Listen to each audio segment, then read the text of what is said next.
अलख निरंजन का अर्थ। अलख निरंजन दो शब्दों से मिलकर बना है, अलख और निरंजन, जिनका अपना अलग अलग और गहरा अर्थ है।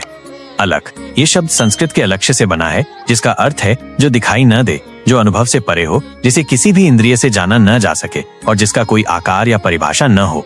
ये उस निराकार और अगम्य सत्ता को दर्शाता है जिसे शब्दों या विचारों से परिभाषित करना असंभव है। निरंजन ये शब्द निर रहित और अंजन काजल से मिलकर बना है।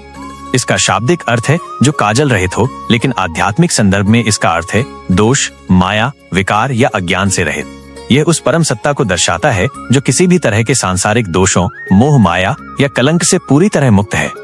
इस प्रकार अलख निरंजन का संयुक्त अर्थ है वह निराकार और निर्दोष सत्ता जो सभी प्रकार के बंधनों, विकारों और सीमाओं से परे है। यह एक ऐसा उद्घोष है जो उस परम ब्रह्म या ईश्वर का स्मरण कराता है जो न तो दिखाई देता है और न ही किसी दोष से प्रभावित होता है। सन्यासी क्यों करते हैं इसका उच्चारण?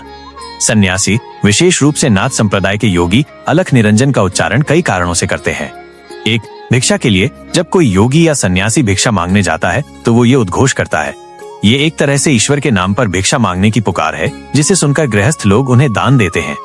2, संसार को जगाने के लिए ये केवल भिक्षा मांगने का तरीका नहीं है, बल्कि संसार में सोए हुए लोगों को आध्यात्मिक चेतना के लिए जगाने का आह्वान भी है। इस उद्घोष से सन्यासी लोगों को ये याद दिलाते हैं कि इस भौतिक जगत से परे एक अदृश्य और निर्दोष परम सत्ता भी है जिसका स्मरण और ध्यान करना चाहिए। 3, स्वयं को स्मरण दिलाने के लिए सन्यासी इस उद्घोष का उच्चारण करके स्वयं को भी ये याद दिलाते हैं कि वे उस परम सत्ता की खोज में निकले हैं जो अलख और निरंजन है। ये उनके साधना पथ पर एकाग्रता और दृढ़ता बनाए रखने में मदद करता है। इतिहास और मान्यताएं। अलख निरंजन का उद्घोष मुख्य रूप से नाथ संप्रदाय से जुड़ा है, जिसके संस्थापक गोरखनाथ को माना जाता है। गोरखनाथ और भर्तृहरि, ऐसी मान्यता है कि गोरखनाथ ने ही इस उद्घोष को आरंभ किया था।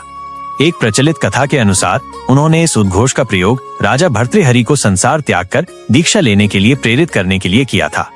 इस उद्घोष से भर्तृहरि को सांसारिक मोह की व्यर्थता का बोध हुआ और उन्होंने योग मार्ग को अपनाया। भगवान दत्तात्रेय का जय घोष। कुछ अन्य मान्यताएं इसे भगवान दत्तात्रेय का जय घोष भी मानती हैं, जो त्रिदेवों ब्रह्मा, विष्णु, महेश के एकीकृत रूप माने जाते हैं।